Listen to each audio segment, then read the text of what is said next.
ठीक है, चलो स्टार्ट करते हैं आज का सेशन।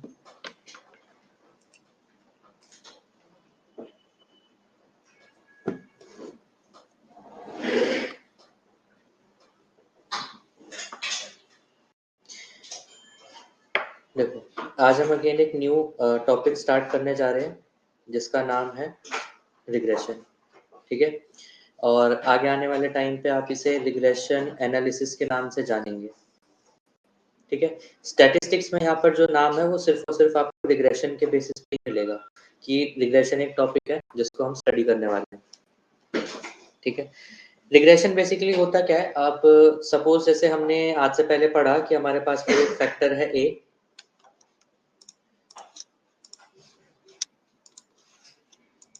ठीक है, देन अगेन सपोज मेरे पास कोई एक फैक्टर है बी। तो मैं यहाँ पर अगर कोरिलेशन स्टडी करता था तो मैं यहाँ पर डिपेंडेंसी चेक कर पाता था कि अगर ए और बी आपस में रिलेटेड है तो वो कितना रिलेटेड है या नहीं, ये पता कर सकता हूँ। कोवेरिएंस मुझे ये बताता है कि किस लिमिट तक ये आपस में इंटर रिलेटेड रह सकते हैं। साथ के साथ रिग्रेशन एनालिसिस हमें हेल्प करता है ये आइडेंटिफाई करने में कि क्या ए की वजह से बी पे कोई इफेक्ट पड़ता है या इसका जस्ट अपोजिट बी की वजह से ए के ऊपर कोई इफेक्ट पड़ता है। ठीक है, तो अगर हम इसे स्टेटमेंट वाइज आइडेंटिफाई करना चाहें तो स्टेटमेंट वाइज आइडेंटिफाई करने का मेथड होगा कि we have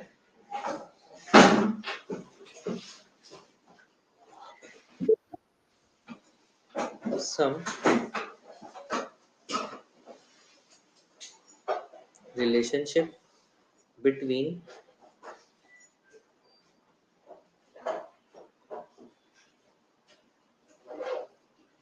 independent and dependent factors। जहां पर आपको ये तो पता चल रहा है कि ए और बी आपस में इंटर रिलेटेड हैं, लेकिन वो इंटर रिलेशन होने के साथ साथ एक ऐसा फैक्टर होगा जो इंडिपेंडेंट है। इंडिपेंडेंट यानी आप उसे कंट्रोल नहीं कर सकते, और एक होगा जो डिपेंडेंट है, यानी कि इंडिपेंडेंट फैक्टर अपने आप चेंज हो सकता है जिसकी मदद से कंपल्सरी डिपेंडेंट फैक्टर चेंज हो ही जाएगा। ठीक है, ऐसी स्टडीज को परफॉर्म किया जाता है अंडर द रिग्रेशन। अब इसका एग्जांपल जैसे कि अगर मैं बात करता हूं डिपेंडेंट आउटकम और इंडिपेंडेंट आउटकम। ठीक है, डिपेंडेंट आउटकम हमारे पास क्या क्या हो सकते हैं, जैसे कि अगर मैं बात करता हूं response. Response basically true false, अगर मुझे यहाँ पे कोई किसी तरीके का रिस्पॉन्स चाहिए, मेरे पास कोई लेबल हो सकता है। डिपेंडेंट मेरे पास प्राइस हो सकता है। ठीक है, डिपेंडेंट मेरे पास कुछ ईल्ड हो सकती है। ठीक है, डिपेंडेंट मेरे पास कोई टेम्परेचर हो सकता है। ये कुछ ऐसे फैक्टर हैं जो कि किसी ना किसी वेरिएबल की वजह से चेंज होंगे, इसीलिए इन्हें डिपेंडेंट बोला गया। इंडिपेंडेंट का मतलब क्या, जैसे कि मान लो कोई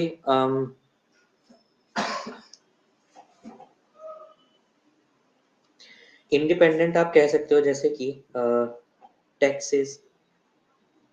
ठीक है, टैक्सेस के अलावा आप कह सकते हो यहाँ पर कोई इवेंट। इंडिपेंडेंट आप कह सकते हो कोई इंस्ट्रक्शंस।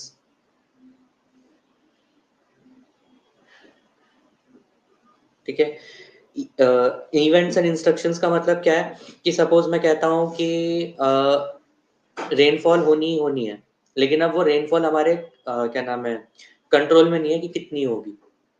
सेकंड मैं कहता हूँ इंस्ट्रक्शंस कि अगर मैं कोई ऑब्जर्वेशंस लेता हूँ तो सबको एक कॉमन इंस्ट्रक्शंस फॉलो करना है, ऐसा कोई काम। जैसे कि अगर कोई वेटिंग स्केल पे अगर वेट लेना है तो कॉमन इंस्ट्रक्शन है कि वेटिंग मशीन में कुछ प्रॉब्लम है, अपने वेट जो भी वेट ऑब्जर्व किया उसमें 5 केजीज ऐड करना है। तो ये एक इंडिपेंडेंट फैक्टर है कि आप वेट चाहे कुछ भी लीजिए उसमें 5 केजीज ऐड करना पड़ेगा, क्योंकि वो मशीन की प्रोग्रामिंग ही ऐसी हो रखी है। अब ये चीजें आपको ना स्टेटमेंट वाइज आइडेंटिफाई खुद से करनी पड़ती है कि जो मैं स्टडी कर रहा हूँ उसको मैं क्या मान के चल रहा हूँ कि वो इंडिपेंडेंट है, क्या मान के चल रहा हूँ वो डिपेंडेंट है।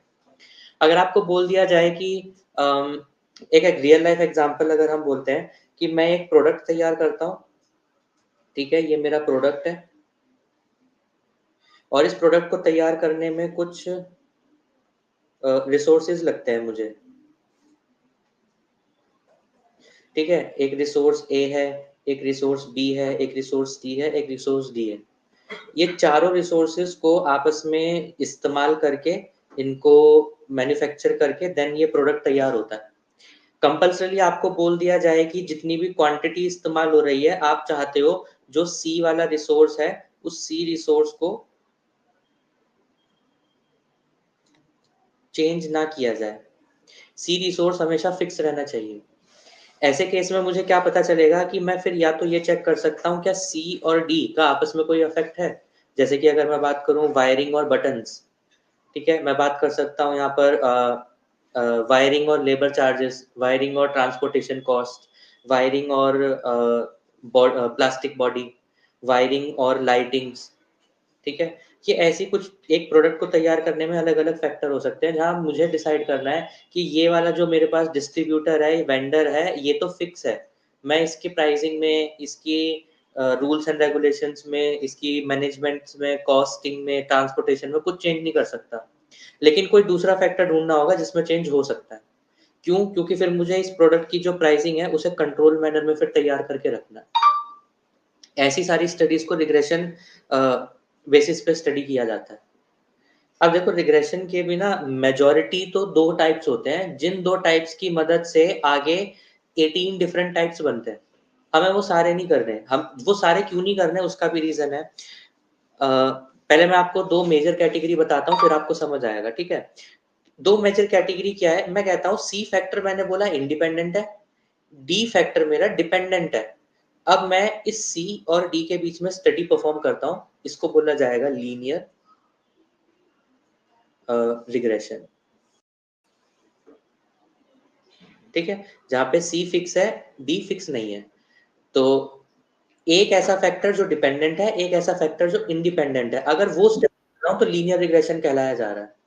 वहीं पे मैंने क्या करा, एक अगेन चेंज करता हूं मैं, वो अगेन चेंज क्या है, सी फैक्टर मेरा इंडिपेंडेंट है, ये फिक्स रहेगा। अब मुझे ये भी पता करना है बी पे क्या इफेक्ट पड़ रहा है, डी पे क्या इफेक्ट पड़ रहा है, ए पे क्या इफेक्ट पड़ रहा है। यानी कि एक independent variable and multiple dependent variables को बोला जाता है पॉलिनोमियल रिग्रेशन, ठीक है। लीनियर रिग्रेशन एक डिपेंडेंट एक इंडिपेंडेंट, पॉलिनोमियल रिग्रेशन एक डिपेंडेंट सॉरी एक इंडिपेंडेंट और मल्टीपल डिपेंडेंट्स हो सकते हैं। अब मल्टीपल का मतलब 2 3 4 10 कितने भी हो सकते हैं वो, ठीक है। तो पेन पेपर मोड पे तो हम लीनियर रिग्रेशन पढ़ने वाले हैं, जहां पर एक डिपेंडेंट एक इंडिपेंडेंट फैक्टर्स कैसे स्टडी करते हैं और क्या क्या चीजें हमें पढ़नी होती हैं।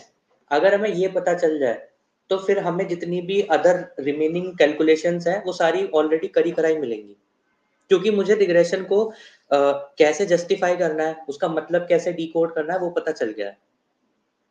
आप अगर जो भी डेटा साइंस स्टूडेंट्स हैं, डेटा साइंस स्टूडेंट्स पढ़ेंगे कि आपके पास टोटल 8 या 7 टाइप्स की रिग्रेशन के मॉडल्स होते हैं जो पहले से बने हुए हैं मशीन लर्निंग के अंदर, आपको उन्हें यूज करना सीखना है। एक होता है ridge regression, lasso regression, logistic regression और पॉलिनोमियल रिग्रेशन होता है एक, स्पेसिफिकली टाइप का ही पार्ट का नाम भी पॉलिनोमियल रिग्रेशन है, जहां आपको बताया ही ना जाए कि कितने डिपेंडेंट फैक्टर्स हैं। आप जनरल स्टेटमेंट तैयार करते हो n number of dependent factors की। आपको एक्सपोनेंशियल रिग्रेशन पढ़ना होता है। इसके अलावा ऐसे बहुत सारे टाइप्स हैं, ठीक है। लेकिन मेरा यहाँ पे मेन मोटिव क्या है कि दो फैक्टर्स या दो से ज्यादा फैक्टर्स जो आपस में रिलेटेड है और ये पता करना है कि किसकी वजह से रिलेशन स्टेब्लिश है, तो वहां पे रिग्रेशन का काम आएगा फिर। अब ये जो रिग्रेशन है इसमें मैंने ये तो पता कर लिया कि एक इंडिपेंडेंट और डिपेंडेंट फैक्टर मेरे पास हो सकता है। सवाल ये आता है कि रिग्रेशन का मेरे पास कोई सपोज एक एक्स आंसर आ गया, कुछ एक नंबर आया उसको मैंने एक्स बोला, ये नंबर क्या डिनोट करता है, ये नंबर आपको स्लोप डिनोट करता है। स्लोप का मतलब क्या होता है, स्लोप का मतलब होता है कांस्टेंट रेशियो। कांस्टेंट रेशियो कैसे आइडेंटिफाई कर सकते हैं?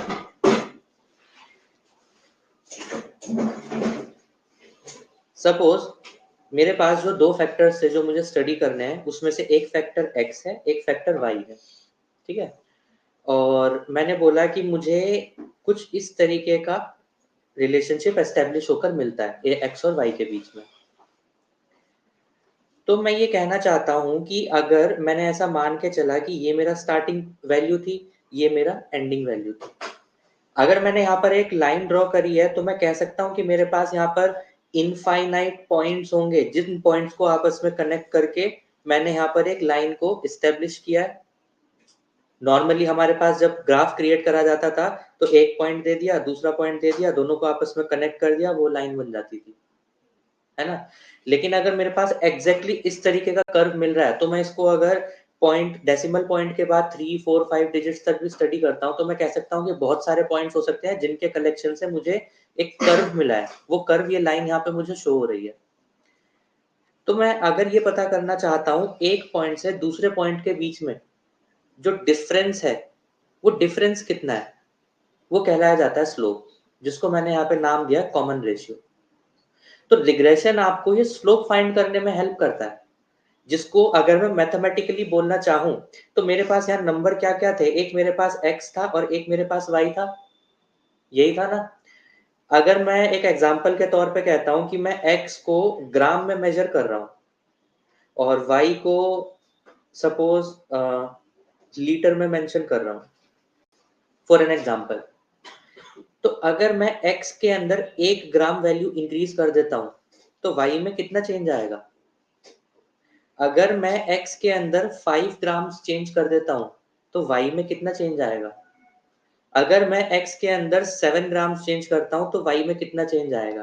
तो जब आप ये चेंजेस को पता करेंगे, वैल्यूज के बारे में पता करेंगे, तो यहां से मुझे दो बातें पता चल रही हैं। पहली चीज, ये जो x है, मुझे इस x की वैल्यू मिलती जा रही है, तो इसका मतलब x इंडिपेंडेंट होगा, क्योंकि मैं डिसाइड नहीं कर रहा, रैंडमली कुछ भी वैल्यू आ सकती है।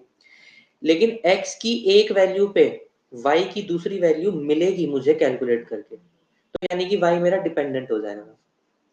अब अगर मैं कहता हूं मेरे पास एक वैल्यू आई a, एक वैल्यू आई b, एक वैल्यू आई c, तो जितना डिफरेंस a और b के बीच में होगा एक सिंगल यूनिट में, उतना ही एक यूनिट का डिफरेंस होगा b और c के अंदर, जो कि कॉमन रेशियो के हेल्प से हमने पता करा।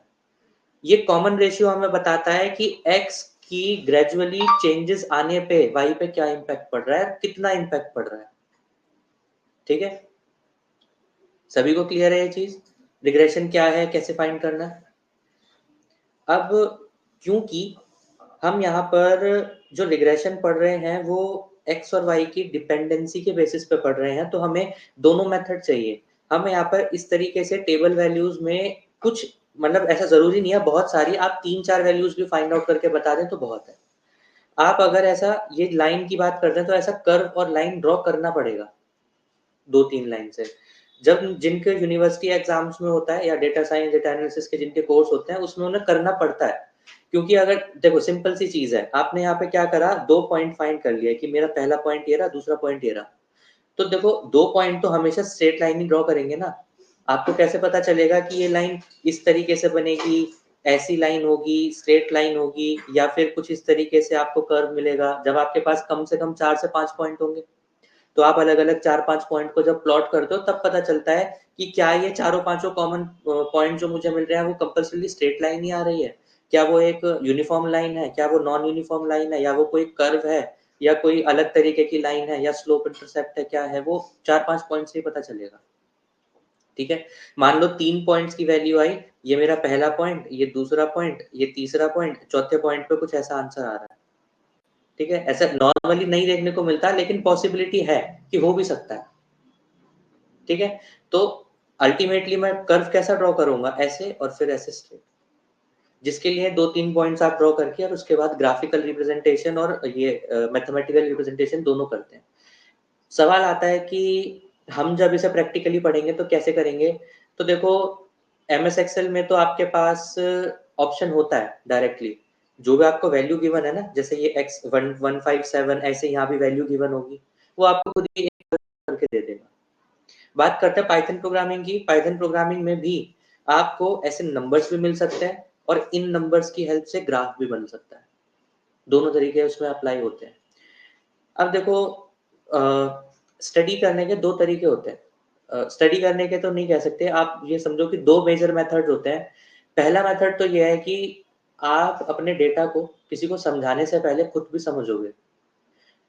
इस स्टेज पे जहाँ पर आप डेटा को समझ रहे हो, आप ना different type of possibilities apply करते हो कि अच्छा ये वैल्यू होगी तो क्या होगा, ये वैल्यू होगी तो क्या होगा, अच्छा दूसरी वैल्यू आ गई तो क्या होगा।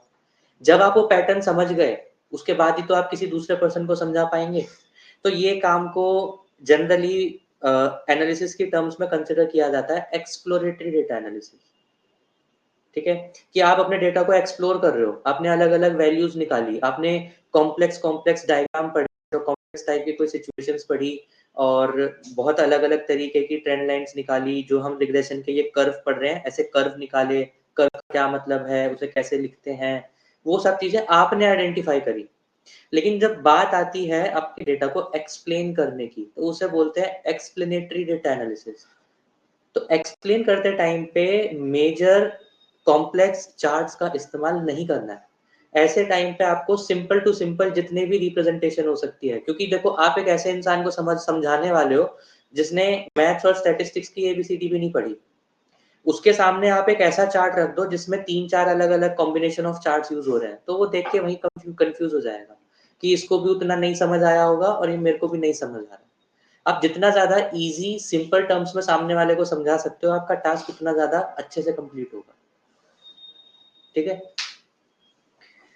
अब बात है कि यहाँ पर हमें तो पढ़ना है, हमें तो सीखना है कि ये क्या है और कैसे काम कर रहा है। ठीक है?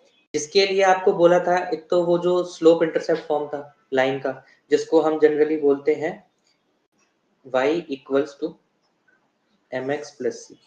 ठीक है? तो ये एक जनरल फॉर्म ऑफ लाइन है कि अगर आपको ग्राफिकल रिप्रेजेंटेशन के फॉर्म में कोई भी लाइन को शो करना है, किसी भी कर्व को शो करना है, ये इक्वेशन कर सकती है। जहां पर y का मतलब है ऐसी वैल्यू जो y एक्सिस में बिलोंग करेगी। ठीक है, x का मतलब वैल्यू जो x एक्सिस में बिलोंग करेगी। m होता है यहाँ पर आपका स्लोप, स्लोप यानी वही कॉमन रेशियो कि कितना कितने यूनिट्स का डिफरेंस है। c होता है आपका कांस्टेंट। कांस्टेंट का मतलब क्या, ये ग्राफ शुरू हुआ है यहां से, तो ये जो डिफरेंस है ओरिजिन से लेके इस पॉइंट तक का, ये एक कांस्टेंट नंबर है कि आप चाहे कुछ भी वैल्यू दो, ग्राफ की शुरुआत यहीं से होगी, ये है वो कांस्टेंट। कई बार लाइन ऐसे आती है जो कि यहाँ नीचे से ना शुरू होके यहाँ से शुरू हुई है, तो ये कांस्टेंट y वैल्यू कांस्टेंट आ गई। कई बार ग्राफ ऐसे शुरू होता है, ऐसे जा रहा है कोई ग्राफ, तो यहाँ पर x की एक वैल्यू कांस्टेंट होगी यहाँ पर। तो ऐसा पॉइंट जो आपकी इस x एक्सिस को या y एक्सिस को कट करता है, उसे इंटरसेप्ट बोलते हैं। ठीक है, कि अगर ये मेरा कर्व है, y एक्सिस यहाँ पे कट होता है, तो इसको बोलते हैं हम y इंटरसेप्ट। अगर मेरे पास कुछ इस तरीके का कर्व है, x एक्सिस यहाँ पे कट होता है, इसे बोलते हैं x इंटरसेप्ट। और ये जो मैंने यहाँ पे इक्वेशन लिखी है, इस इक्वेशन का नाम होता है स्लोप इंटरसेप्ट फॉर्म। क्योंकि ये स्लोप आइडेंटिफाई करने में भी हेल्प करता है और इंटरसेप्ट आइडेंटिफाई करने में भी हेल्प करता है। Slope intercept form of line इसलिए इसको बोला जाता है। मैथमेटिकली और भी फॉर्म्स हैं जो कि 1 line form, 2 line form, intercept form और भी होते हैं, लेकिन हमारा जो भी रिग्रेशन की रिक्वायरमेंट है वो सब कुछ यहाँ पे फुलफिल हो जाएगी, तो हमें उन सब की रिक्वायरमेंट नहीं है। तो देखो, हम जो भी x और y की वैल्यू कुछ इस तरीके से टेबल में ऑब्जर्व करने वाले हैं, वो y और x तो हमें यहाँ पर वो मिलेगा। ठीक है, हमें फाइंड आउट करना होता है ये स्लोप m, जिसकी मदद से फिर c भी ऑब्टेन हो पाता है। कैसे हो पाता है वो मैं भी आपको आगे बताऊंगा कैसे करना है। अगर मेरे पास यहाँ पर m आ गया तो c भी कैलकुलेट कर सकते हैं फिर हम। लेकिन अब मुझे यहाँ पर बस एक चीज जाननी है। अगर ये जो इक्वेशन लिखी है मैं यहाँ पर लिखूं, एक बार लिखा मैंने y equals to m x plus या ऐसे लिखता हूँ इसको, small m capital X plus c। Then मैं लिखता हूँ x is equals to m y plus c। तो क्या आप लोग मुझे बता सकते हो कि इन दोनों ही लाइंस में, इक्वेशंस में क्या डिफरेंस है?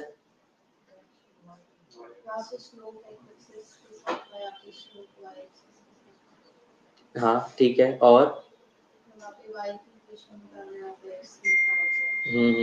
और स्टेटमेंट वाइज क्या कंक्लूड कर सकते हैं हम? स्टेटमेंट कुछ हो सकती है इसकी, जो जो अभी तक हमने बातें पढ़ी उसके बेस पे। जो मेरे पास ये इक्वेशन है, इसके बारे में अगर मुझे पता करना है इस इक्वेशन को देख के कि इंडिपेंडेंट कौन है और डिपेंडेंट कौन है, तो क्या पता चल पाएगा? कैसे?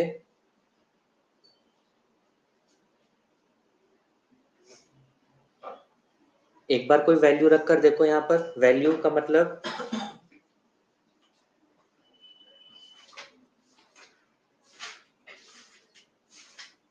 कुछ ऐसे रख दी वैल्यू मैंने, 3x y equals to 3x plus 4। क्या आप लोग बता सकते हो डिपेंडेंट और इंडिपेंडेंट का डिफरेंस?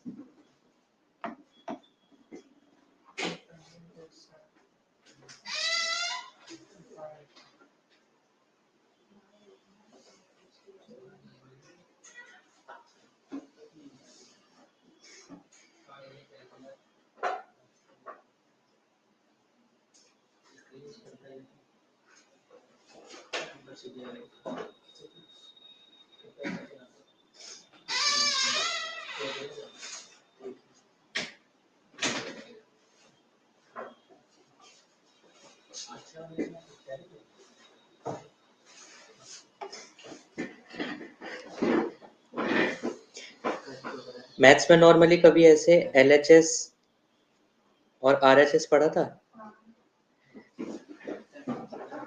तो ये जो इक्वेशन है, क्या ये मुझे ये बता सकती है कि अगर मेरे पास x की वैल्यू मिल जाए, अगर x की वैल्यू मिल जाए तो वो मुझे y का कंप्लीट एग्जैक्ट आंसर बता सकती है? तो क्या मैं कह सकता हूँ y डिपेंडेंट है x के ऊपर, कि x की जो वैल्यू आएगी वो डिसाइड करेगी y क्या होगा? सच है। और अगर ये सेकंड वाली ये इक्वेशन में देखूं, तो यहाँ पे मैं कह सकता हूँ कि x डिपेंडेंट है y पे, y की जो वैल्यू आएगी वो बताएगा x क्या होगा। ठीक है, तो पहली चीज तो हमें दोनों ही इक्वेशंस का इस्तेमाल करना है, क्योंकि कभी ऐसा हो सकता है कि y डिपेंडेंट है x इंडिपेंडेंट है, कभी ऐसा होगा कि x इंडिपेंडेंट है y डिपेंडेंट है। उसके अकॉर्डिंग हमें सबसे पहले तो ये इक्वेशन आइडेंटिफाई करनी है। तो जो भी इक्वल्स के लेफ्ट साइड में है वो डिपेंडेंट है, क्योंकि राइट साइड वाली कैलकुलेशन आपको बताएगी कि क्या वैल्यू आएगी लेफ्ट की। ठीक है, एक तो ये तरीका हो गया। सेकेंड इज कि जब भी आप ग्राफ प्लॉट करोगे तो ऐसे एक्स एंड वाई एक्सिस आपके पास मिलेंगे। हमेशा जो भी आपका इंडिपेंडेंट वेरिएबल है वो आपका वाई एक्सिस पे ही आएगा।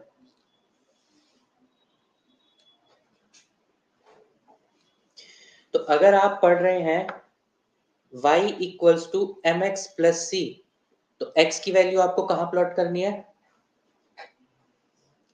इस डायरेक्शन में या इस डायरेक्शन में? वर्टिकल डायरेक्शन में, क्योंकि इंडिपेंडेंट, ये वाली इक्वेशन को देखो, रिलेट करो, ये इक्वेशन को यहाँ पे रिलेट करो, बताओ इंडिपेंडेंट वेरिएबल कौन सा है? x है। x की वैल्यू फिर हम कहाँ स्टोर करेंगे? Vertical direction. ठीक है, और जो y की वैल्यूज है वो हॉरिजॉन्टल डायरेक्शन। ठीक है, तो ये भी क्लियर है अब? क्योंकि सबसे ज्यादा कंफ्यूज करने वाली ये दो ही चीजें हैं, कि आंसर आ जाता है, क्योंकि वो तो फॉर्मूला है, फॉर्मूला में वैल्यू पुट करो आंसर आ गया, लेकिन उसे रिप्रेजेंट कैसे करना है?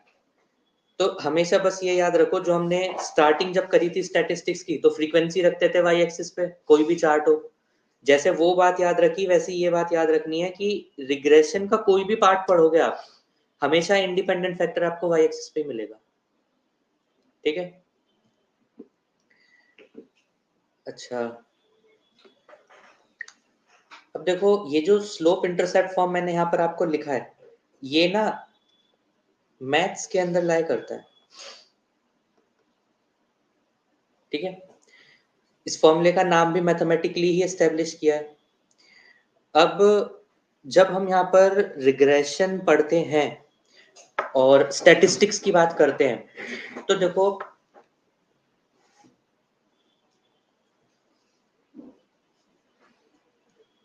स्टैटिस्टिक्स में तो हम इस सेम को इक्वेशन को नाम देते हैं नॉर्मल फॉर्म ऑफ लाइन। कौन सी इक्वेशन को? y equals to m x plus c, क्योंकि ये आपको नाम देखने के लिए मिलेगा अगर आप कोई नोट्स वगैरह रेफर करते हो या कोई बुक रेफर करते हो। तो normal form of line statistically इसी y equals to m x plus c को बोलते हैं। अगर आप स्पेसिफिकली रिग्रेशन स्टडी करते हो, तो रिग्रेशन स्टडी करते टाइम आपको लिखा हुआ मिलता है रिग्रेशन इक्वेशन।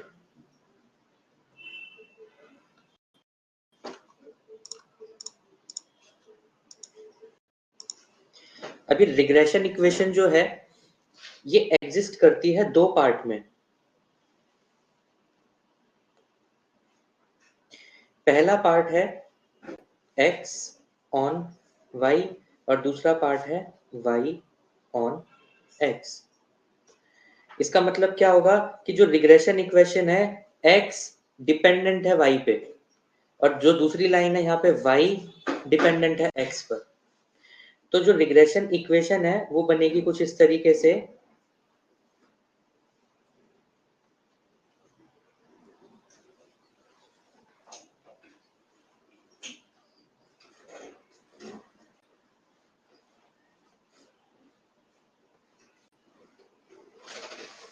ठीक है।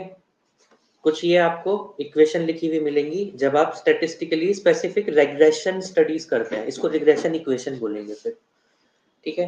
अब यहाँ पर ये जनरल फॉर्म ऑफ लाइन नहीं है, यानी अब ये सबके लिए नहीं है, ये सिर्फ किसके लिए है? अगर x ऑन y स्टडी करते हो तो ही ये इक्वेशन वैलिड है। अगर आप y ऑन x स्टडी करते हो तो ये इक्वेशन वैलिड है। अब देखो क्योंकि कंफ्यूजन ना हो तो यहाँ पर हम क्या करने वाले हैं कि हम कुछ इस तरीके से लिखेंगे, x कैपिटल X लिख रहा हूँ, पूरी सीरीज की वैल्यू होगी मेरे पास, एक दो वैल्यू नहीं, बहुत सारी वैल्यूज हो सकती है जैसे कोरिलेशन में थी, equals to a y plus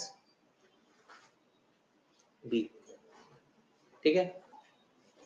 then again y equals to a x plus b, ठीक है। इस तरीके से आपको यहाँ पे देखने के लिए मिलेगा। साथ के साथ ये तो बात रही देखो रिग्रेशन इक्वेशन की कि आप यहाँ पे ए एंड बी का इस्तेमाल करते हैं कि ए रिप्रेजेंट करता है एक मैथमेटिकल नंबर, बी रिप्रेजेंट करता है एक मैथमेटिकल नंबर, और एक्स और वाई पूरी की पूरी सीरीज है, वो इंडिविजुअल डिस्क्रीट कंटिन्यूअस सीरीज हो सकती है। साथ के साथ अगर मैं कहता हूं कि रिग्रेशन की जनरल फॉर्म को रिप्रेजेंट करना है, तो रिग्रेशन की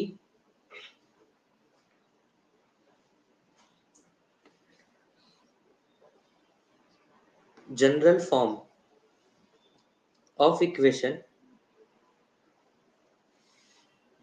स्टेटमेंट में तो देखो आप ऐसे लिख सकते हो कि dependent variable equals to coefficient of regression multiplied by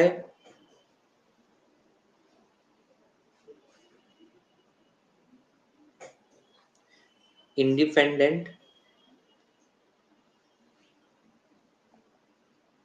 variable plus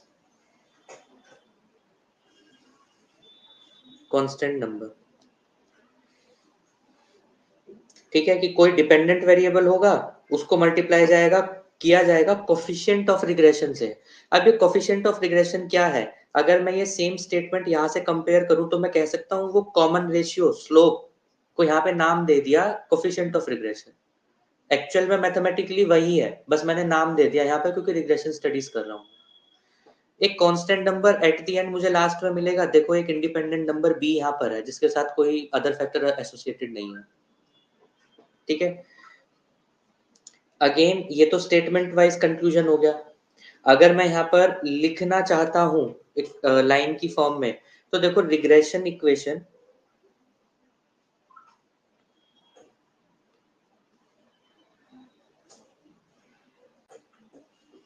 for x on y को रिप्रेजेंट किया जाएगा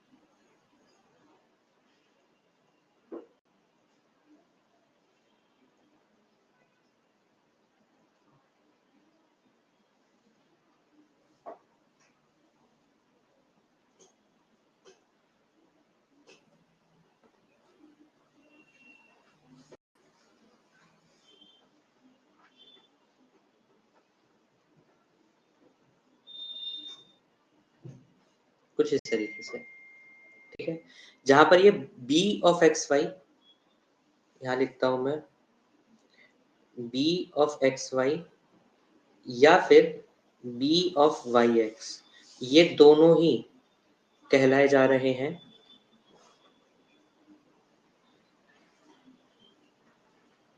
कोफिशिएंट ऑफ रिग्रेशन। ठीक है, x हमारे पास x के सारी सीरीज के नंबर, y हमारे पास y की सीरीज के सारे नंबर, और x बार हमारे पास मीन ऑफ x, y बार हमारे पास मीन ऑफ y। ठीक है, तो ये हमारे पास टोटल अलग अलग तरीके की रिप्रेजेंटेशन है जो अलग अलग मेथड्स में हमें यूज करनी है। ठीक है, यहाँ तक अगर कोई डाउट है तो बताओ।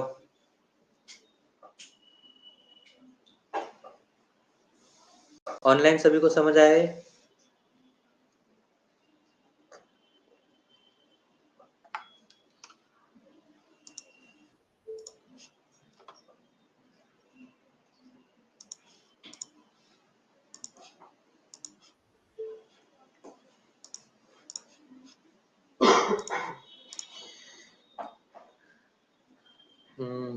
चलो, अब हम यहाँ पे क्या करते हैं कि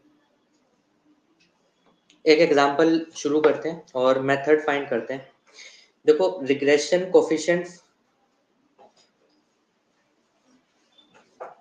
या आप ये कह सकते हो कि रिग्रेशन इक्वेशन ऑब्टेन करने के लिए मेरे पास मेजर दो मेथड्स हैं।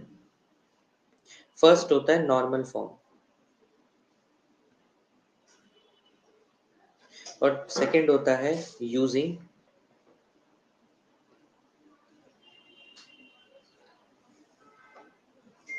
Regression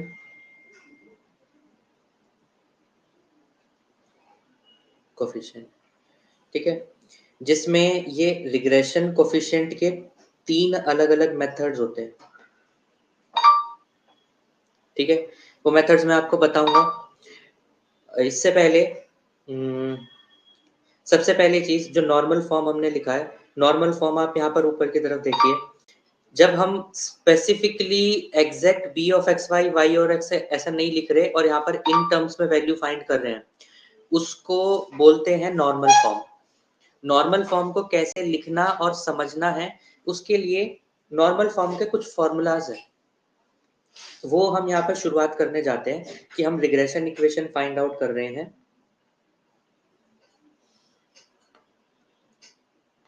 regression equation using normal form. Regression equation क्यों फाइंड करनी है ये तो समझ आ गया ना। रिग्रेशन इक्वेशन आ जाएगी तो हम ये ग्राफ भी प्लॉट कर सकते हैं और ग्राफ के साथ साथ ऐसे टेबल फॉर्म में नंबर्स भी हम यहाँ पे लेके आ सकते हैं। ठीक है, इसलिए रिग्रेशन इक्वेशन निकाल रहे हैं।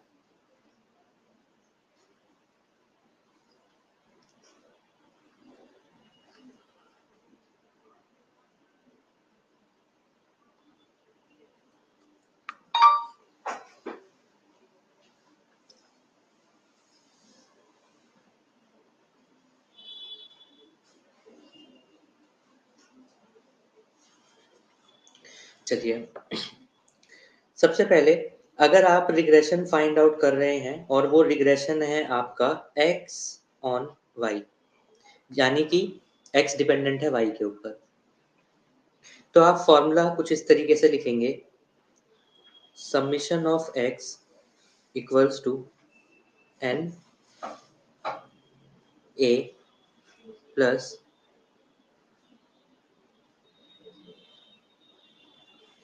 b into summation of y,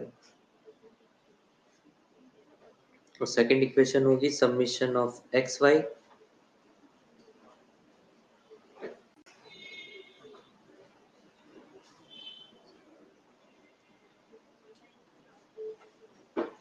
ठीक है। देन अगर आप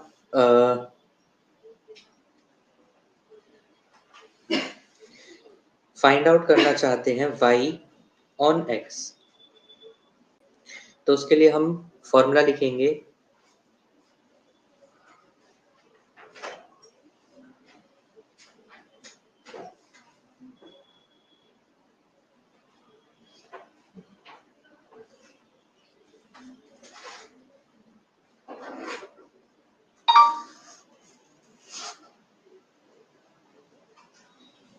तो आप अब यहाँ पे अगर कंपेयर करेंगे तो आपको फॉर्मूला सिमिलर टाइप का देखने के लिए मिलेगा कि पहले n इंटू ए ऊपर भी लिखा है, यहाँ पर भी लिखा है, फिर b into summation y, b into summation x, ठीक है। तो याद ना, मतलब उतना कोई जरूरी नहीं है कि आपको ये याद रहे, ठीक है। तो देखो ये मेथड तो हमें पता चल गया जहाँ पर ए और बी हमारे लिए काम के फंक्शंस हैं, और ये ए और बी हम कहाँ पुट करेंगे, ये जो रिग्रेशन इक्वेशन की नॉर्मल फॉर्म थी यहाँ पर हम ये ए और बी की वैल्यू को पुट करेंगे, ठीक है। अब एक चीज ध्यान रखना बस कि आप जहां से भी अगर खुद से स्टडी करते भी हो, कुछ स्टूडेंट जो करते हो, बस आप ये देख लेना कि अगर मैंने यहाँ पर ए और बी लिखा है, आपकी बुक में वहाँ क्या लिखा है। सेम आपको कई जगह अल्फा बीटा लिखा हुआ मिलेगा, आपको एक्स वाई लिखा मिलेगा, आपको ए नॉट बी नॉट लिखा मिलेगा, ठीक है। रिप्रेजेंटेशन बहुत अलग अलग हो सकती है, उससे फर्क नहीं पड़ता, आप बस ये देखना ए और बी है क्या, ठीक। तो एक एग्जांपल लिखता हूँ पहले मैं, फिर उस एग्जांपल की हेल्प से using this normal equation, normal form regression equation find करते हैं, ठीक है।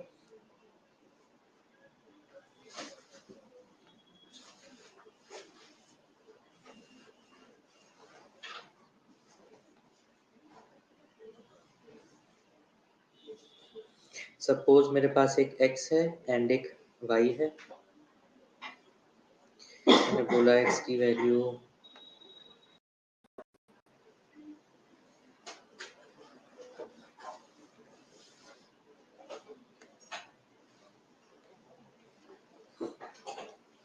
ठीक है। चलो, अच्छा अब देखो, सबसे पहली चीज मुझे ये आइडेंटिफाई करना पड़ेगा कि मुझे रिग्रेशन इक्वेशन निकालनी किसके लिए है।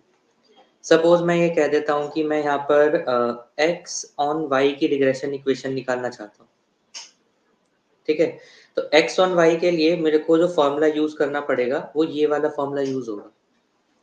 तो मैं क्या करता हूँ, ये दोनों इक्वेशन लिख लेता हूँ यहाँ पर, ताकि जो क्या क्या चाहिए मुझे इस इक्वेशन में वो पता चल जाए। देखो, a और b तो रिग्रेशन की कुछ वैल्यूज हैं जो मैं कैलकुलेट करूंगा। इस इक्वेशन में वैल्यूज मैं क्या क्या रख सकता हूँ, तो समेशन ऑफ x पता कर सकता हूँ, समेशन ऑफ y पता कर सकता हूँ, स्मॉल n मेरा नंबर ऑफ ऑब्जर्वेशन है, समेशन ऑफ एक्स वाई निकाल सकता हूँ, समेशन ऑफ y और समेशन ऑफ y का होल स्क्वायर, ये पता कर सकता हूँ मैं। तो हम क्या करते हैं, सबसे पहले तो समेशन ऑफ x, ये मेरे पास आ जाएगा 15,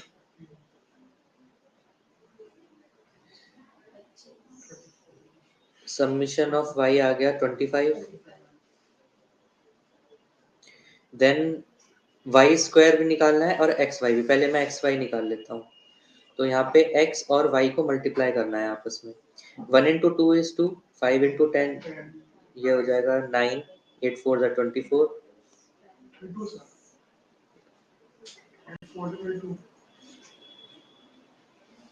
7 5 जा 35, ठीक है। ये हो जाएगा summation of x Y,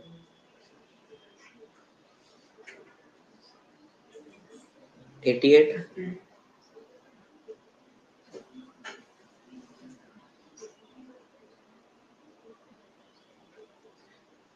then y square 4 9 64 then 49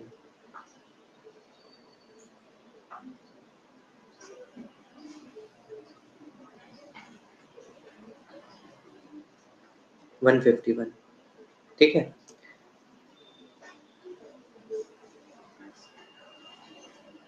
अब देखो ये दोनों इक्वेशंस में एक एक करके ना वैल्यू पुट करते हैं जरा। समीशन x 15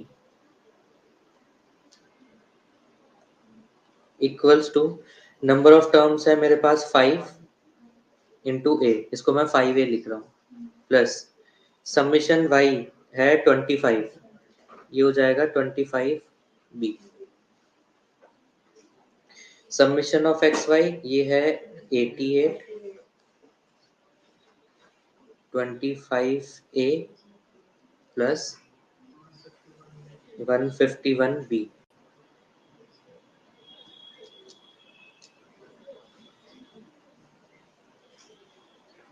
ठीक है, अगर ये है इक्वेशन नंबर 1, ये है इक्वेशन नंबर 2, तो अब इक्वेशन 1 में से a या b में से किसी एक की वैल्यू फाइंड आउट कर लेते हैं। और उससे पहले आप देखो इक्वेशन 1 में ना 5 कॉमन है दोनों तरफ, तो ये हो जाएगा 3 equals to a plus 5b। ठीक है, तो a की वैल्यू आ जाएगी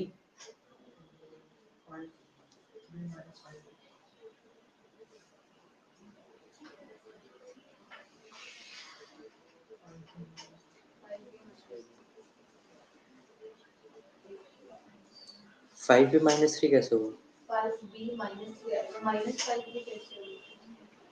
a को यहीं रहने दो, b उधर ले जाओ।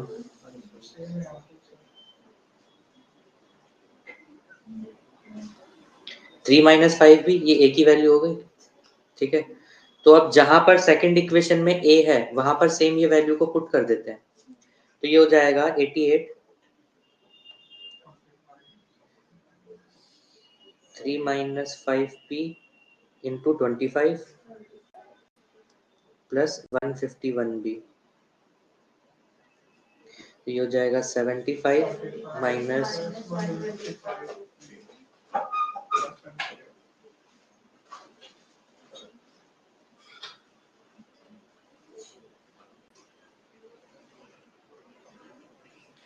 तो ये तो 26b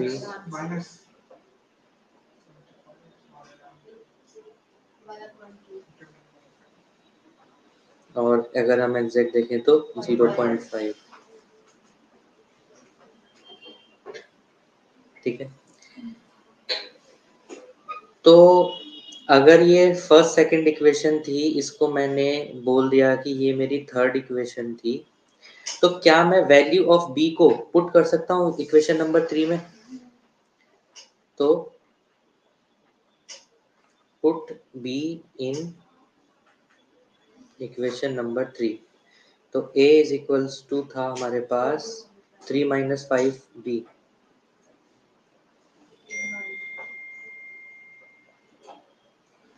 तो ये हो जाएगा 3 माइनस 2.5, जहाँ पर a की वैल्यू भी 0.5 आ गई। अब ये a और b की वैल्यू तो मुझे मिल गई, अब इसका करना क्या पड़ेगा?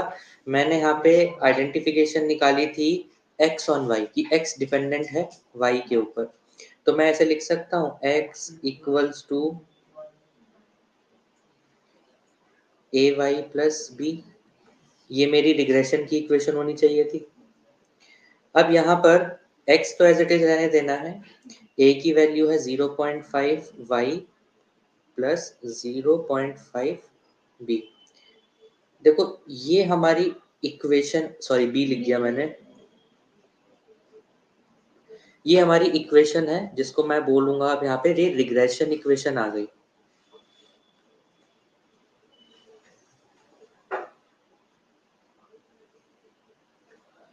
अब इस रिग्रेशन इक्वेशन का करना क्या है? देखो x डिपेंडेंट है, तो मैं यहाँ पर लिखूंगा पहले y एंड देन यहाँ नीचे की तरफ लिख देता हूँ x। तो अगर y की वैल्यू 1 है अगर फॉर एग्जांपल y की वैल्यू 1 हो गई तो x क्या होगा? उस केस में x की वैल्यू भी 1 हो जाएगी।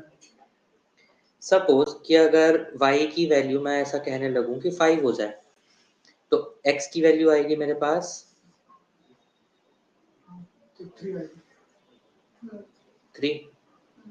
y की वैल्यू अगर मेरे पास हो गई 10, तो x की वैल्यू आएगी 5.5।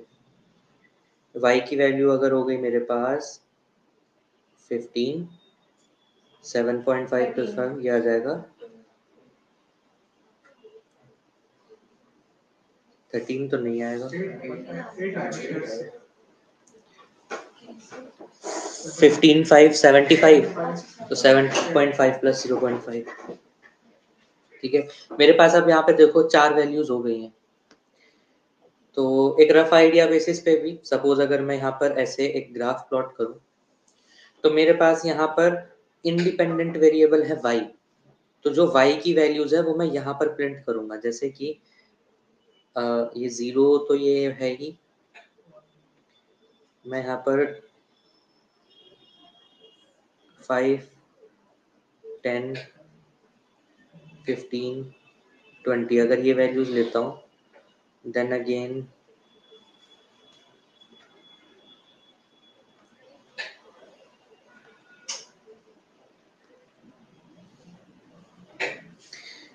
तो y की वैल्यू 1 पर x की वैल्यू है 1, तो मैं अप्रोक्सीमेटली सपोज यहाँ कह सकता हूँ ये वैल्यू लाई करेगी।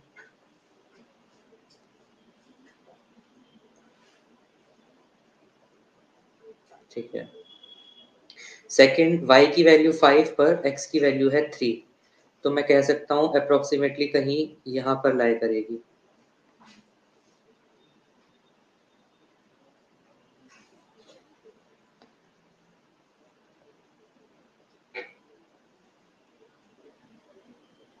देन y की वैल्यू 10, x की वैल्यू 5.5, तो ये अप्रोक्सीमेटली कहीं यहाँ लाई करेगा।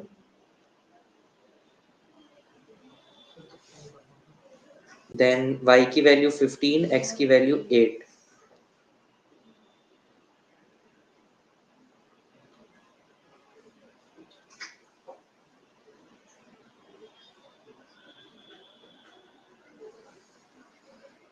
ठीक है, तो अप्रोक्सीमेटली अगर मैं कहूँ तो कुछ इस तरीके से लाइन बनेगी।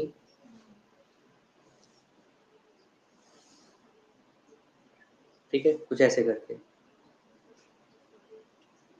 तो एट द एंड हमें यहाँ पर क्या करना है कि इस तरीके से टेबल क्रिएट करनी है और इस तरीके से यहाँ पे ग्राफ प्लॉट करना है।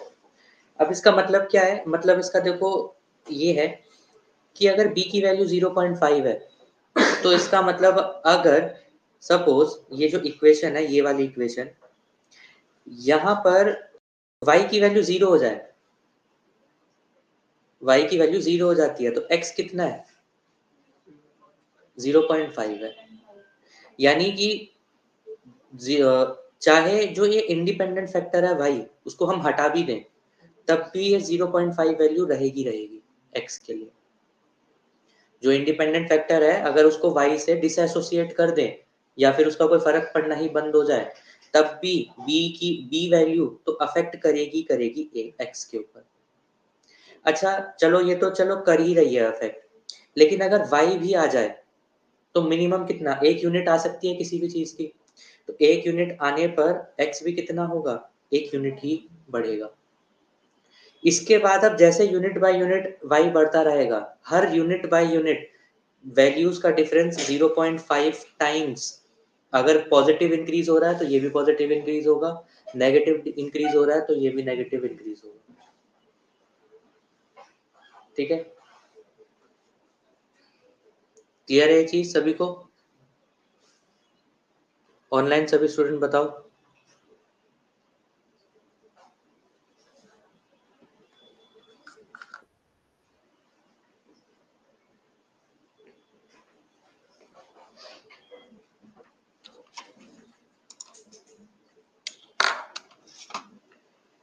रिग्रेशन के क्वेश्चन एक बार रुको, है कि नहीं है?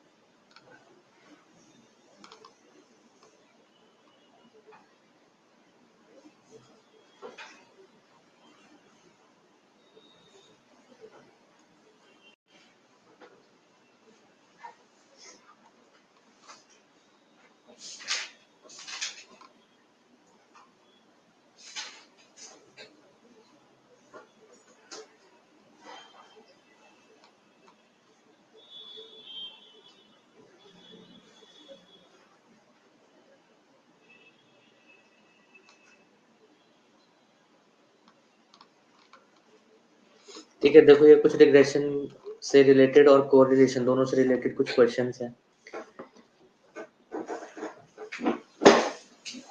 यहाँ पर तो डायरेक्ट ही बोल दिया है find linear regression equation for following two data set. जहां आपको नहीं बोला कि क्या मेथड अप्लाई करना है, वहां तो देखो आप अपनी मर्जी से या तो ये नॉर्मल इक्वेशन यूज कर लो, नहीं तो जो भी हम नेक्स्ट मेथड पढ़ने वाले हैं ज्यादा रिलायबल तो वैसे वही है, जहाँ पे रिग्रेशन कोफिशिएंट की मदद से यूजिंग एक्चुअल मीन मेथड पढ़ेंगे। ठीक है, जैसे यहाँ पे लिखा है find linear equation for following data set, यहाँ पे नहीं बोला हुआ तो आप इन दोनों में से कोई भी मेथड आप अप्लाई कर लेना। अब यहाँ पे बोला है रिग्रेशन कोफिशिएंट निकालना है, तो यहाँ पे कंपल्सरी जो भी हम मेथड पढ़ने वाले हैं उसी मेथड से निकालना पड़ेगा, क्योंकि रिग्रेशन कोफिशिएंट तभी आएगा। ठीक है, यहाँ पे बोला गया है regression of equation x on y and y on x from the given data taking deviations from actual means। अब ये deviations from actual means regression coefficient का सेकंड वाला मेथड है। ठीक है, उससे आप कर सकते हो, लेकिन यहाँ बोला क्या है एक्स और वाई और एक्स दोनों के बेसिस पे निकालना है। और हाँ, ये आपको यहाँ पे डेटा सेट गिवन है। अब ये जो डेटा सेट्स है आप ये कैसे कंसिडर कर सकते हो, सपोज अगर एक एक्स वैल्यू प्राइस है, बी वाई वैल्यू डिमांड है, तो प्राइस एंड डिमांड के बेसिस में क्या रिलेशन आता है, estimate the likely demand when the price is ₹20। इसका मतलब क्या होगा कि यहाँ पे डिपेंडेंट और इंडिपेंडेंट वेरिएबल कौन सा है, तो हमें वो पता करना है कि क्या प्राइस डिपेंडेंट होता है या डिमांड डिपेंडेंट होती है। और इसको बोला गया है कि आप ये बताओ कि अगर प्राइस की वैल्यू 20 आ जाए तो जो डिमांड को हमने यहाँ पर अमाउंट में लिखा हुआ है, अमाउंट डिमांडेड, अमाउंट कितनी होगी फिर। सेम तरीके से हमने अभी किया था जब एक्स और वाई की टेबल क्रिएट करी, आपको एक फैक्टर की वैल्यू गिवन है कि अगर एक वैल्यू 20 है तो बताओ दूसरी वैल्यू कितनी आ सकती है, फिर वो आपको फिर उसी टेबल से कैलकुलेट करना है। ठीक, next is obtain regression equation y on x estimate y when x equals to 25। इसका सेम वही मीनिंग है कि जब x की वैल्यू अगर हो जाती है 55 तो बताओ फिर y क्या होगा। तो यहां से क्या समझ आता है मुझे कि x क्या है, x 55 है, लेकिन आप इसमें कौन सा वाला फॉर्मूला अप्लाई करोगे, x on y y on x। y on x का मतलब क्या है, y डिपेंडेंट है x पर, इसीलिए हम y फाइंड कर रहे हैं जब x गिवन है। x दिया हुआ है तो मतलब इंडिपेंडेंट है, और y on x मतलब y डिपेंडेंट है x पर। ठीक है, अगर मान लो यहाँ नहीं लिखा होता कि इक्वेशन y on x की निकालनी है, आपसे ये बोल दिया obtain regression equation estimate y when x equals to 55, यानी x मुझे खुद ही दिया हुआ है तो वो इंडिपेंडेंट ही होगा, तो यहाँ से खुद से ही पता करना है फिर ये चीज, क्योंकि यहाँ पे तो देखो मैथमेटिकल सॉल्यूशन एक्स वाई की टर्म्स गिवन है। आपको जब डेटा मिलेगा तो आपको बस सीधे फाइल पकड़ा देंगे, जैसे कि मान लो ये कोई फाइल है, ठीक है, आपको बोल दिया गया कि ये कॉफी शॉप सेल्स है, ठीक है, कॉफी शॉप का कुछ डेटा है, आपको बस ये फाइल पकड़ा दी गई और आपको बोला कि जो आप फाइंड कर सकते हो, जो बता सकते हो सब बताओ।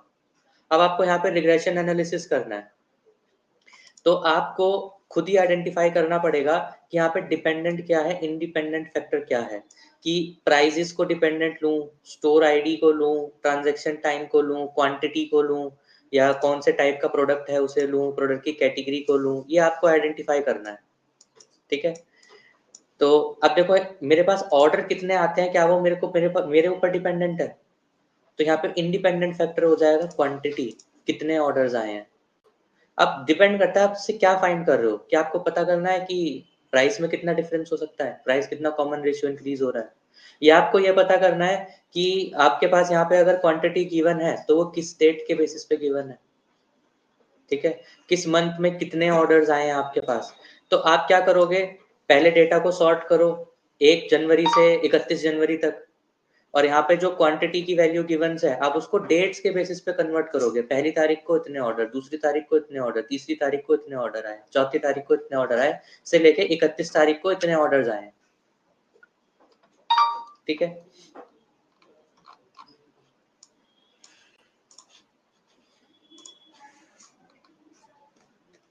देखो 7th में यहाँ पर आपको क्या बोला है कि आपको यहाँ पर आइडेंटिफाई करना है the two regression equations, x और y और x दोनों निकालनी होंगी। Coefficient of correlation between marks in economics and statistics, correlation भी निकालना है। The most likely marks in statistics when marks in economics is 30, जब आपको इकोनॉमिक्स के मार्क्स 30 होंगे तो स्टैटिस्टिक्स के कितने मार्क्स हो सकते हैं? तो आपको क्या गिवन है? इंडिपेंडेंटली इकोनॉमिक्स गिवन है, जिसके बेसिस पे आपको वो डिपेंडेंट फैक्टर पे स्टैटिस्टिक्स की यहाँ पे वैल्यू बतानी है। ठीक है, height in centimetre of group of father and son are given below. Find the line of regression, यहाँ पे एक तो ग्राफ ड्रॉ करना कंपलसरी हो जाता है। Estimate the height of son when the height of father is 164 centimetre, कि इस डेटा के आधार पर अगर मैं बोल दूं कि किसी फादर की हाइट 164 सेंटीमीटर, तो सन की लाइकली जो हाइट है वो क्या हो सकती है? तो यहाँ पे father is independent, son dependent variable होगा। ठीक है, 9th और सिर्फ इसी क्वेश्चन में लिखा है कि ग्राफ बनाना, तो बाकी में नहीं बनाना ना। बनाना तो है, लेकिन यहाँ ऐसा नहीं है कि नहीं बना सकते। जैसे मैंने बोला कि जो रिग्रेशन के कर्व्स होते हैं, आप नॉर्मली एक कर्व दिखा सकते हो किसी सामने वाले पर्सन को, लेकिन उसका मीनिंग सिर्फ आपके लिए ही डिकोड करना पॉसिबल होगा। तो आप उस कर्व को अगर दिखा रहे हो तो क्या आपको कंप्लीट पूरे डेटा सेट का कर्व दिखाना है, कितने ज्यादा नंबर ऑफ ऑब्जर्वेशंस का कर्व दिखाना है, उस कर्व को कैसे एक्सप्लेन करना है, वो आपका काम हो जाता है फिर। तो अगर यहाँ पे बोला गया है कि जब जो फादर हाइट 164 है, तो आपको कंपल्सरीली ये पॉइंट भी आपके ग्राफ में प्लॉट करना पड़ेगा ही पड़ेगा। अगेन एक हाइट इन इंचेस x में गिवन है और वेट इन पाउंड्स y में गिवन है। Sample of 10 students from a large group of students of age 17 years. ठीक है, estimate weight of student of height 69 inches.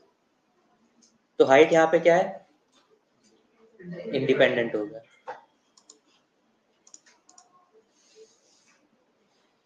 Good afternoon. Obtain two regression equation line from the following data. यहाँ पे ये capital N लिखा है, ये number of terms है। ठीक है, 20। आपको ये बता दिया समीशन ऑफ एक्स क्या है, आपको ये बता दिया समीशन ऑफ वाई क्या है। ये एक्स स्क्वायर है, उसकी वैल्यू दे दी, वाई स्क्वायर की value they the, summation of x why they दिया। तो क्या इससे हम रिग्रेशन इक्वेशन निकाल सकते हैं? फिर है given the following data, what will be the possibly yield when rainfall is 29। यहाँ पे ना इंचेस का सिंबल आना था, ये रुपीज रुपीज आ गया गलती से। ठीक है, रेनफॉल और प्रोडक्शन, मीन दिया है, स्टैंडर्ड डेविएशन दिया है। Coefficient of correlation between rainfall and production is 0.8। अच्छा, ये आएगा अभी आगे। ठीक है, ये वाला अभी रुक जाना, ये अभी आगे आएगा जब हम थर्ड वाला मेथड पढ़ेंगे ना, ये तब आएगा स्टैंडर्ड डेविएशन को। ठीक है, following data relates to advertisement expenditure. ठीक है, कि आपने लैक्स में रुपीस का अमाउंट लिखा है कि आपने इतना एडवर्टाइजमेंट किया है, एंड कोरेस्पॉन्डिंग कितनी सेल्स हुई है वो करोड़ में लिखा हुआ है।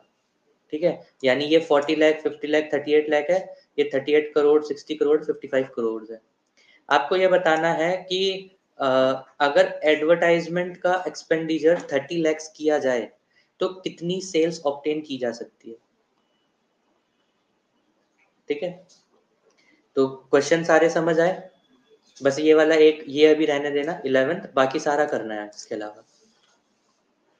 ठीक है,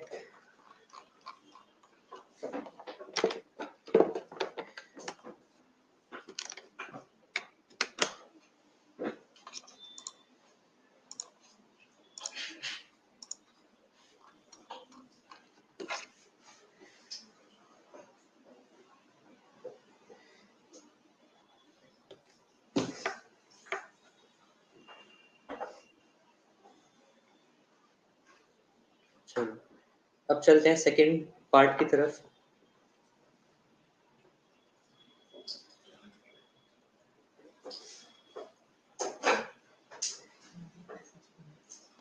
regression equation using regression coefficient. ठीक है, अब देखो इस तरीके से रिग्रेशन निकालने के तीन तरीके हैं, तीन मेथड हैं। जो मेथड नंबर 1 है वो होता है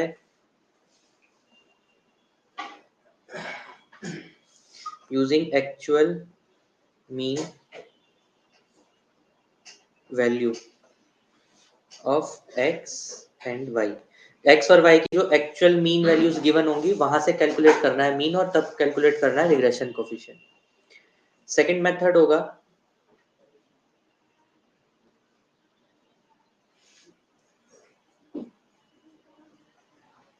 डेविएशन फ्रॉम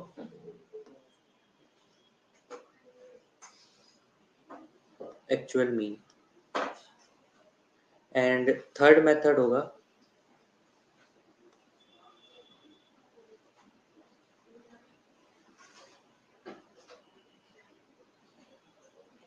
डेविएशन फ्रॉम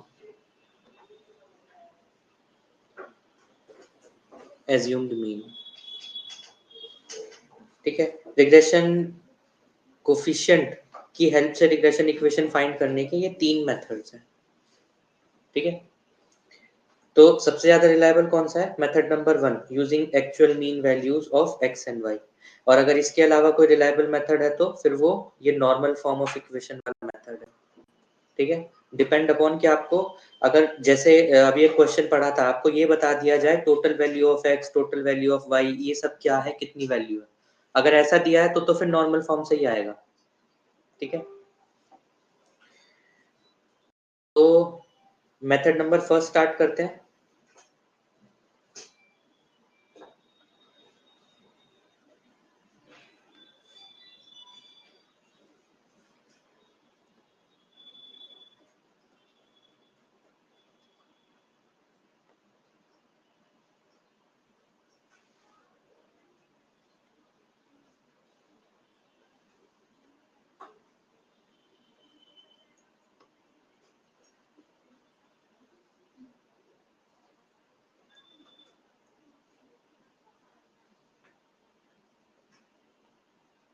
पहले निकालते हैं x ऑन y के लिए।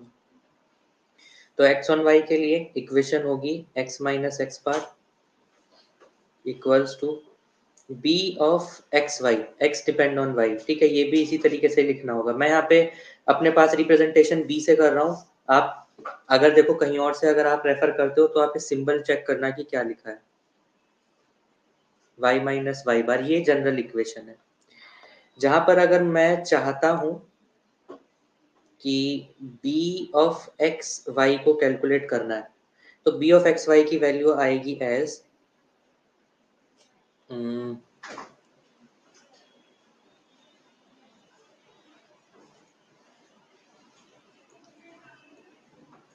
n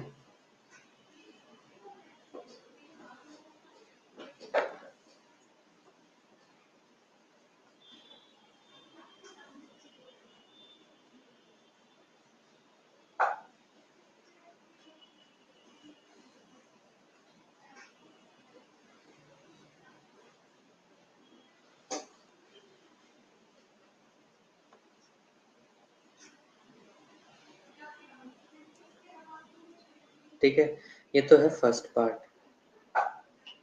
तो पहले हमें क्या करना पड़ेगा, पहले हमें रिग्रेशन का कोफिशिएंट निकालना है, उसके बाद इस कोफिशिएंट को यहाँ पर पुट करना है।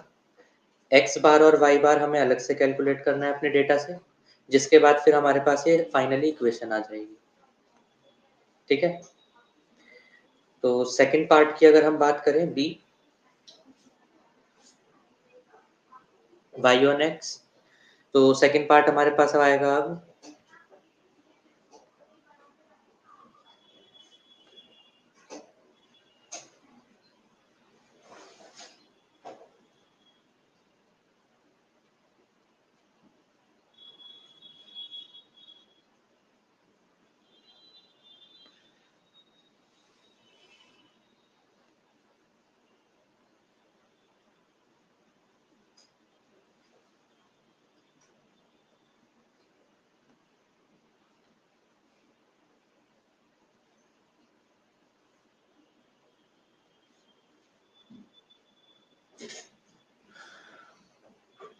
पेन पेपर्स हैं तुम सभी के पास?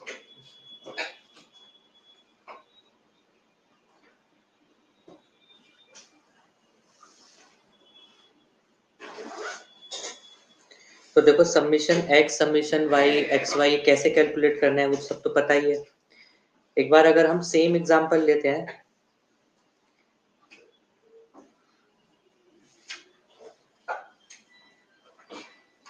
तो क्या ये दोनों फॉर्मूलाज में कोई डिफरेंस है?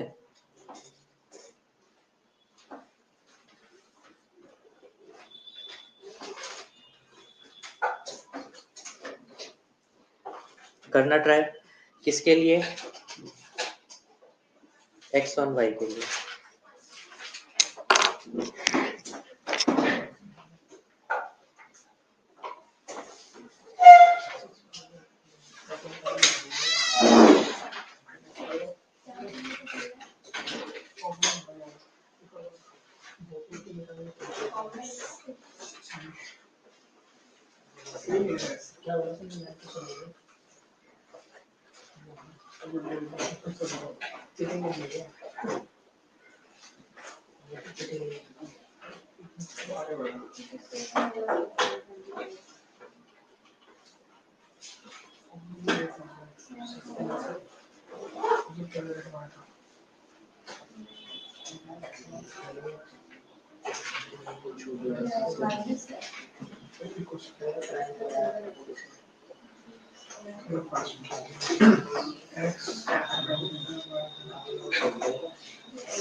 देखो सबसे पहले तो इस इक्वेशन में मुझे क्या क्या चाहिए? y square summation y summation X Y summation X summation Y.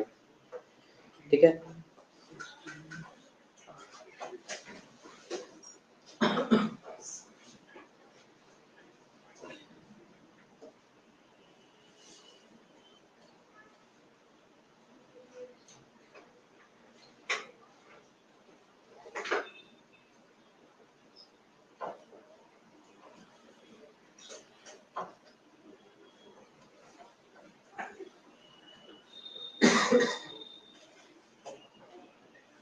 Values आपको कुछ ऐसे ही मिल जाएंगी यहाँ पर, ठीक है।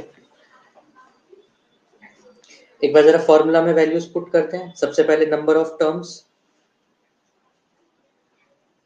5, summation X Y 88 minus summation of X 15, summation of Y 25,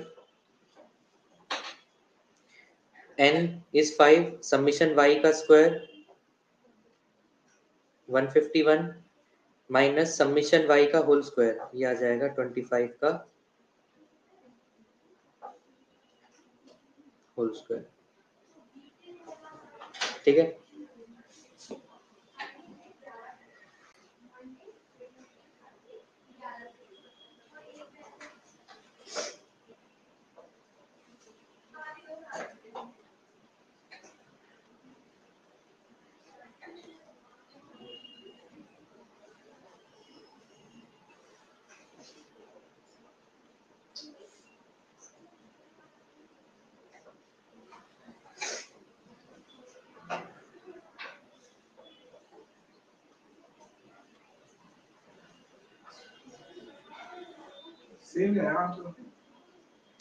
इसीलिए बोला कि ये दोनों ही मेथड रिलायबल है,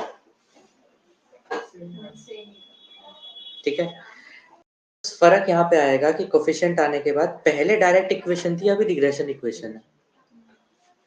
तो अब एक बार जरा यहाँ पर भी पुट करके देख लेते हैं, क्या इक्वेशन अलग आएगी क्या, जिसके लिए मुझे x बार y बार और चाहिए बस अभी। तो मैं यहाँ पर x बार y बार निकाल लेता हूँ। x बार की वैल्यू कैसे आएगी, summation x sum of all observation, count कितना है 5, तो 15/5 3 आ जाएगा x बार। फिर y बार कैसे आएगा, summation of y divide by number of terms 5 है, तो 25/5, क्या ये 5 आ जाएगा। तो x बार की जगह 3, y बार की जगह 5, तो x minus 3 equals to y minus 5, ठीक है। और b ऑफ एक्स वाई की वैल्यू 0.5 आ गई, तो x minus 3 equals to 0.5 y minus 2.5। अब x equals to 0.5 y minus 2.5 plus 3, जो कि सॉल्व करके अगेन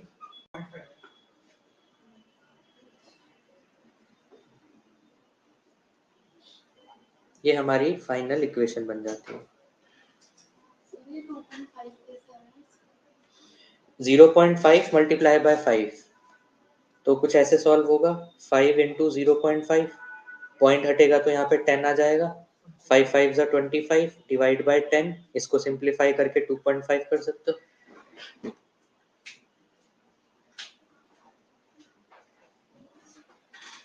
ठीक है, तो क्वेश्चंस आप सभी को मैं ये शेयर कर दूंगा, मेथड्स आपके सामने हैं, और ये दोनों ही मेथड आपके ठीक मेथड है, इनको आपको समझना है, अंडरस्टैंड करना है, ठीक है। जो सेकंड एंड थर्ड मेथड है, और इसके बाद एक टॉपिक आता है जिसको बोलते हैं relation between correlation and regression, के बीच में भी एक रिलेशन होता है, वो हम फाइंड आउट करेंगे नेक्स्ट वाली क्लास में,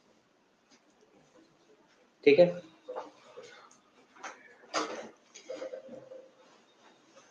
आज के लिए इतना ही रखते हैं।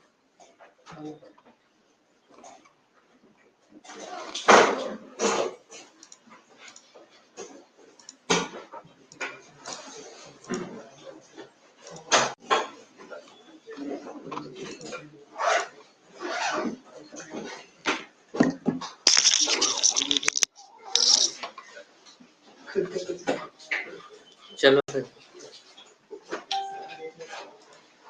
बोलो भाई क्या बोल रहे हो।